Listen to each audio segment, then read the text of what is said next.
How's it going, people? Welcome back to my channel. Big news coming in. But if you haven't already, download the OneFootball app using the link in the description box below. Nice little app. They're sponsoring me and the channel. If you haven't already, which I'm sure most of you have, click that link and download the OneFootball app right now. So straight onto the big news. Arsenal have sacked Unai Emery. It was coming. I can't lie. If it wasn't after yesterday's performance, then God knows when he would have been let go. So it was a long time coming, in my opinion. 18 months into the job, you can't be struggling with lineups and formation and tactics.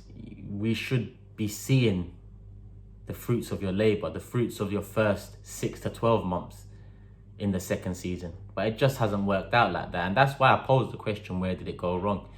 He had an unbeaten run last year, an imbalanced squad he took over. It looked as if he squeezed the best out of that squad. And to this day, I will say that he did. Up until the last 7 games where we was in a top 4 battle. And it was the first top 4 battle we was in April for years. And a Europa League final.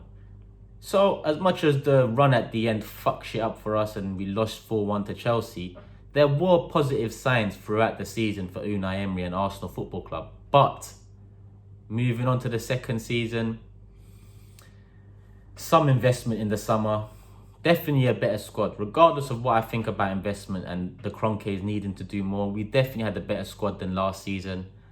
We failed to fix key areas like the middle of midfield and centre-back. But how we can go backwards as much as we have, I think we're 9 points worse off than last season in the league. So for me, we had to action something, and they released a club statement which I'll just read through quickly on the Arsenal website. We announced today that the decision has been taken to part company with our head coach Unai Emery and his coaching team. Speaking on behalf of the Arsenal board and our owners, Kroenke Sports and Entertainment, Josh Kroenke said, let's hope it's not be excited. Josh Kroenke said, our most sincere thanks go to Unai and his colleagues who were unrelenting in their efforts to get the club back to competing at the level we all expect and demand. We wish Unai and his team nothing but future success. Short, sweet, generic. It is what it is. The decision has been taken due to results and performances not being at the level required. I'm glad they fucking noticed it. I'm glad they fucking noticed it. We have asked Freddie Ljungberg to take responsibility for the first team as interim head coach. We have full confidence in Freddie to take us forward. Nah, this is like a double-edged sword. Sorry about that. Yeah, it says we have asked Freddie Ljungberg to take responsibility for the first team as interim head coach. Asked him? Like, surely the statement should be Freddie Ljungberg is the interim coach. But it is what it is. We have full confidence in Freddie to take us forward. That makes me think that a real replacement for Unai Emery is not around the corner.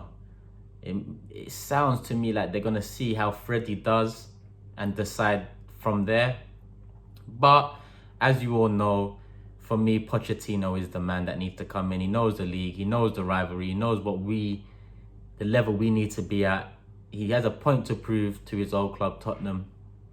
You can trust him with a style, you can trust him with progression, you can trust him to build, and that's something we need right now. We are not going from where we are now to titles. We have to slowly build up, and this is not a cause for celebration for Arsenal fans. I've seen a lot of Arsenal fans celebrating and saying yes, and our problems are not over. Unai Emery wasn't the top of our problems. He was a problem, but the be all and end all is we're run by guys that don't care and they don't know fuck all. So in my opinion, calm down with the celebrations, calm down with the glee and joy. We need to see if they get it right.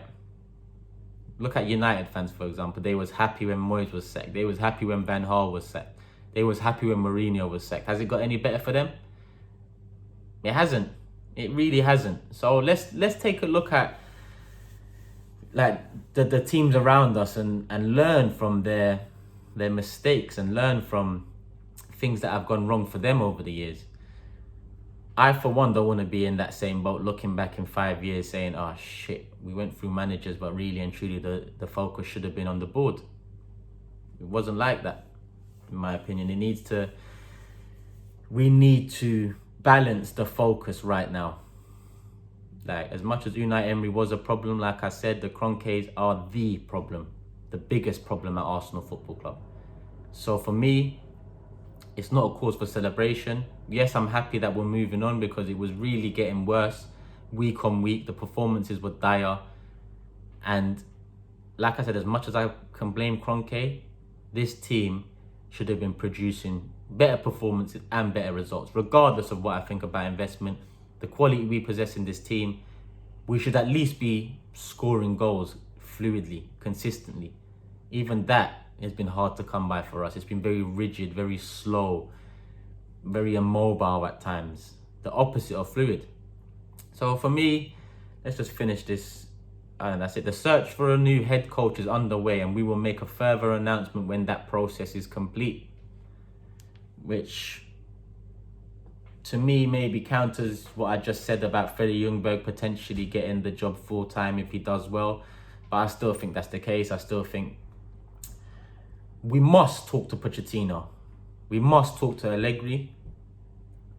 Those are the two we have to talk to.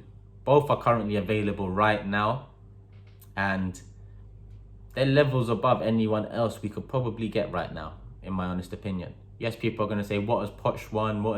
Poch was at Tottenham. What do you expect him to win? Let's be real here. Poch at Tottenham took them to a level where he was overachieving every year. Did the Tottenham board then back him? Or did his overachievements lead to some fans saying, but he hasn't won nothing? We need to be real with ourselves. Pochettino didn't have the platform to win trophies at Tottenham. And I'm not saying we will provide him with that platform, but I think we can give him more money, both in wages and both for transfer activity. I think we've got a good young squad here. I think the model will suit Pochettino in terms of he can build. We'll give him a bit of freedom to do what he needs to do. Not the freedom Wenger got, but I doubt we would give him the limitations that it looked like Emery had in terms of transfers coming in and out. Don't forget, Emery wanted Fabinho last year.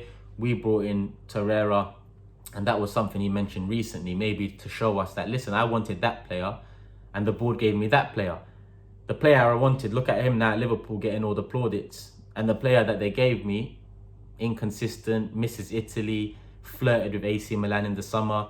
So, as fans, we've got to kind of take a step back, and yes, we can be happy that there has been some movement, and yes, we can be happy that hopefully the tide will change in terms of performances, and at least we can get a gust of wind behind us and try to go into this December period all guns blazing. At least our defence is far from sorted. In the summer we didn't do enough defensively, so we're going to have to go out and outscore teams with Oba, Laka, Martinelli, Saka, Pepe. We've got firepower, Ozil. We've got firepower. It's about someone getting it right now. It's about someone getting the trend, the pattern, the consistency, the transition right. Teams, like Emery said a few days ago, teams are fearless against us, and that's the first thing we need to fix.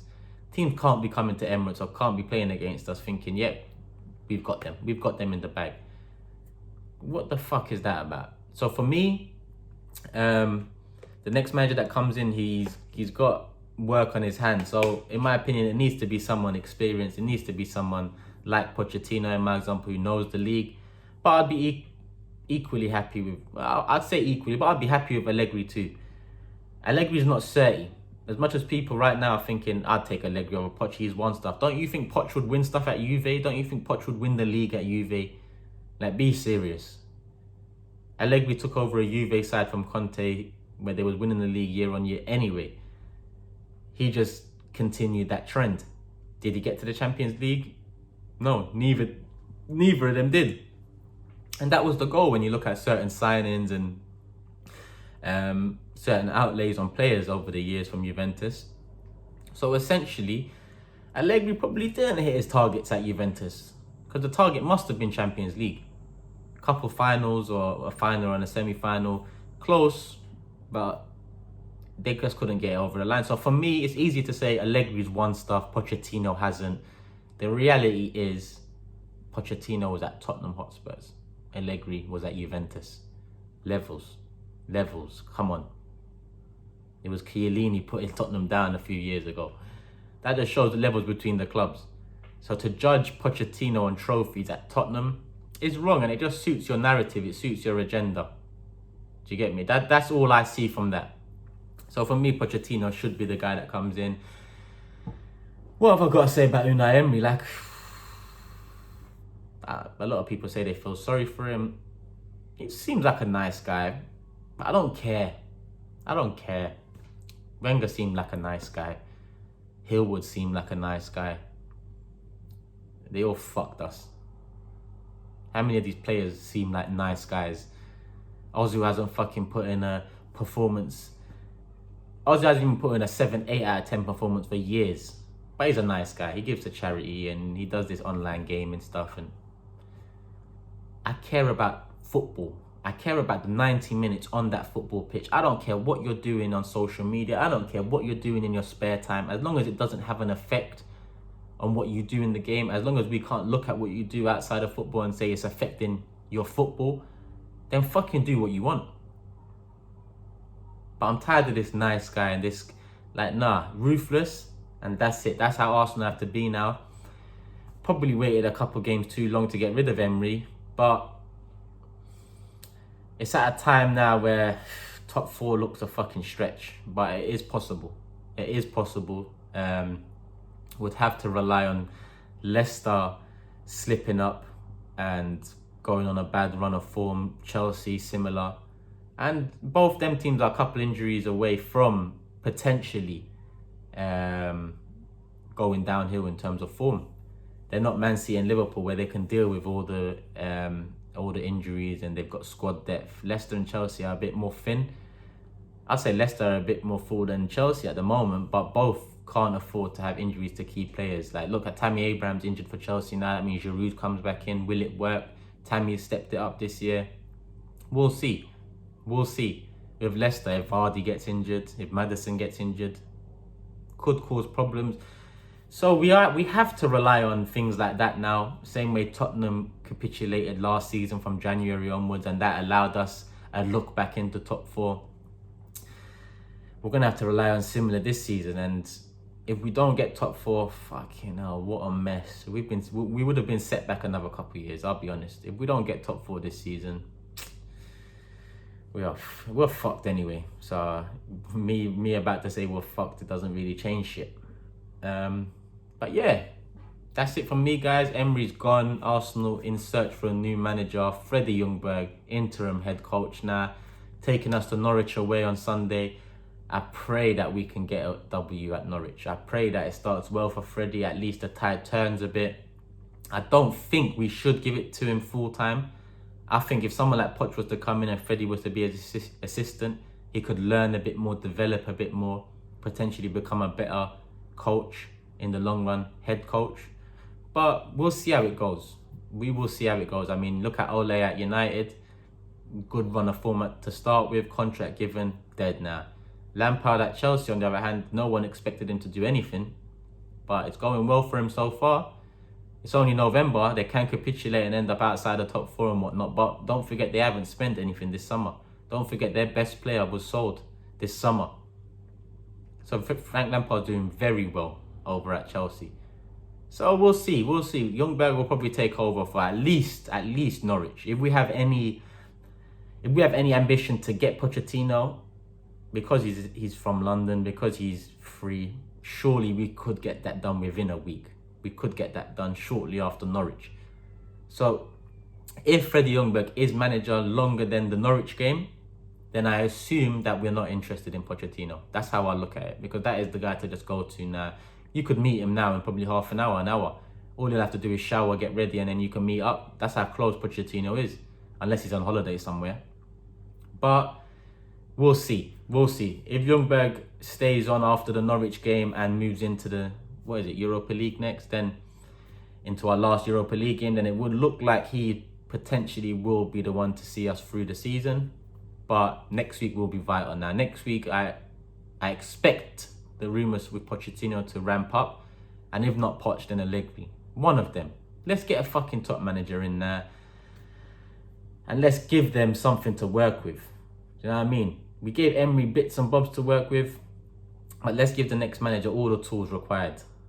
All the tools required, because it's been far too long. Arsenal have been dead. It's been far too long. There hasn't been 1 year, it hasn't been 2 years, it's been 5 plus, 10 plus years where Arsenal have been inconsistent, poor, weak, soft. So patience is wearing very thin.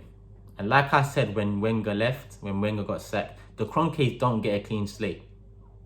They didn't get a clean slate then, and they don't get a clean slate now. Their input into this club has lasted a decade or so. Just because they've sacked Wenger 2-3 years too late, just because they've let Unai Emery go 2-3 games too late, just because they've spent 130 million in the transfer market, but when you delve into it, it's 13 million net spend, doesn't mean they get a clean slate. They've fucked this club up as much as anyone has. As much as anyone has. Yeah? They fucked up the club. They fucked Wenger's reputation. They fucked Hillwood's reputation. They fucked our reputation. And that includes the fans. So yeah, people, let me know in the comments below what you guys think about Unai Emery being sacked. Probably a lot of positive comments. Who do you guys want to see replace? Pochettino, Allegri, someone else, Nuno Santo, which for me is another massive risk and could come back and bite us in the near future. But everything's a risk nowadays in football, so we'll see. And give me your thoughts on Emery. Summarise his 18 months in charge with a few words. And continue to love people. Instagram, Twitter, Turkish LDN, OneFootball, link in the description box below. New things on the horizon for Arsenal Football Club. I love people, love our man.